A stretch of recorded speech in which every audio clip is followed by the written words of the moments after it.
Good day, 11s. This video is for chapter 3C, quadratic equations. The methods that we're using in solving quadratic equations here is just factorization. The fundamental concept in solving quadratic equations is to use the null factor law, or here in the textbook we say null factor theorem. So what the null factor theorem says is if you have two factors a times b that equals to 0, then either a is equal to 0 or b is equal to 0. So here you can see there are a few things that we have to make sure that they follows this rule here. Firstly, the right hand side is always equal to 0 if you want to solve a quadratic equation. The right hand side must be 0. And secondly, here you see this sign. That's a multiplication sign. So it's going to be a factorized form here. It have to be a factor times another factor. And the last one here is, you check here, is OR. It never said that A and B must both equal to 0. So as long as any one of the factor equals to 0, the whole thing will equal to 0, because we know that 0 times any number equal to 0. Now let's take a look at some examples and how we're going to solve them. All right, now for the first example here, basically we're trying to factorize it, okay? Firstly, check whether we can factorize by finding the highest common factor. Well, there's no highest common factor here. Then can we use the DOPS or the perfect square formulas? Well, yeah, we can't use that either, so we have to factorize with the quadratic trinomials, right? Okay, now in this case, this is the mnemonic situation, so we're trying to find the factors of 24.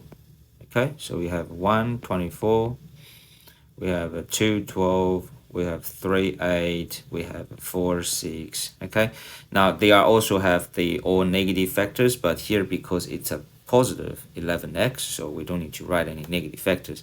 You add them up, okay, it's going to be the middle one here, yeah, here, 3 and 8. So here we can factorize this as x plus 3, x plus 8. Okay, that gives you 0.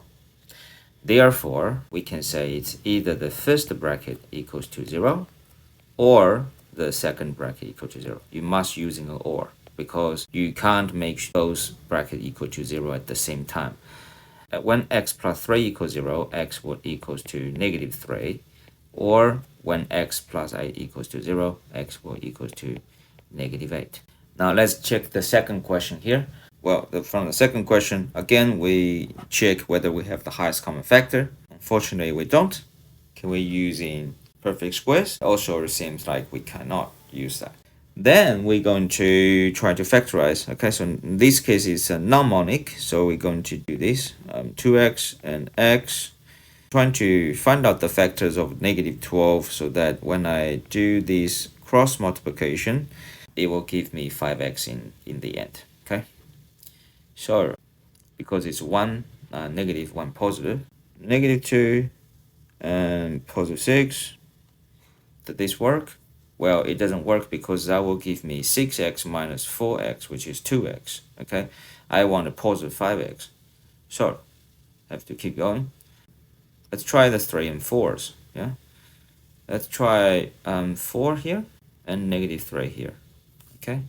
So, you got 4 times 2x, which is 8x, minus 3x. So that will give me 5x. So this is going to be in the first bracket. This is going to be in the second bracket. Okay, so when you factorize, you get 2x minus 3.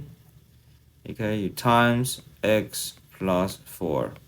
That equals to 0.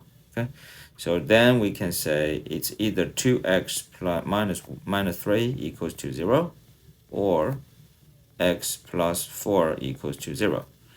For 2x minus 3 equals to 0, you can say 2x, it is equal to 3, you divide by 2, okay, which means we can say x is equal to 3 over 2, or x is equal to negative 4. Look at the last example here. I have simplified it. Basically, it tells you the perimeter of a rectangle is 20 centimeters, and the area of that rectangle is 24 square centimeters. Now you got to find the length of the width. So firstly, we know that the perimeter of a rectangle it is 2 lots of the length plus width, right? So we know that there is going to be 2 lots of length plus width give you a perimeter that equals to 20. So if we say 20, it is equal to 2 lots of length plus width.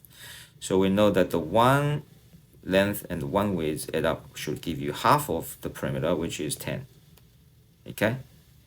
Now, if we know that the total of the length and width equals to 10, can I say the width it is equal to 10 minus the length? Well, yes, we can, right? Now, just bring up the formulas of area of the rectangle again. So area of the rectangle equals to length times width. And we know that area is going to be 24. You got the length. And the width I can use 10 minus the length represented, yeah? Okay?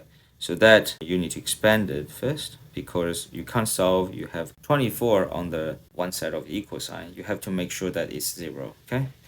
So let's expand it. You get 10 length minus length squared, okay, 24.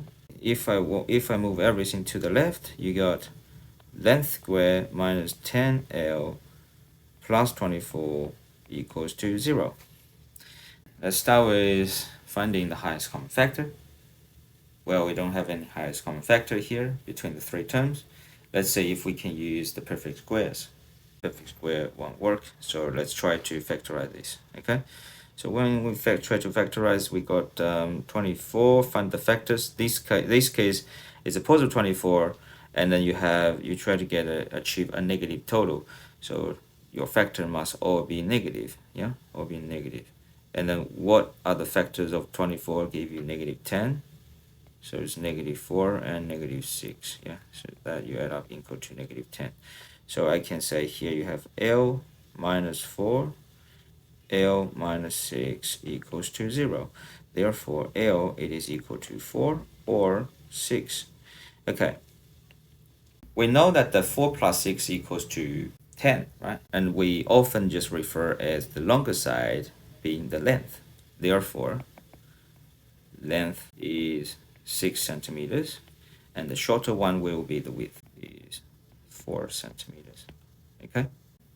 Those are the quadratic equations that we use in the concept of factorization to solve and find answers using the null factor theorem. Have a go with examples on the textbook and also do some exercises over the weekend. I hope you like this video. Don't forget that we will have our first sec in week 4. The topics is based on chapter 1 and chapter 2. You're allowed to use a CAS calculator and also your notes. So make sure you're prepared. See you in the next video.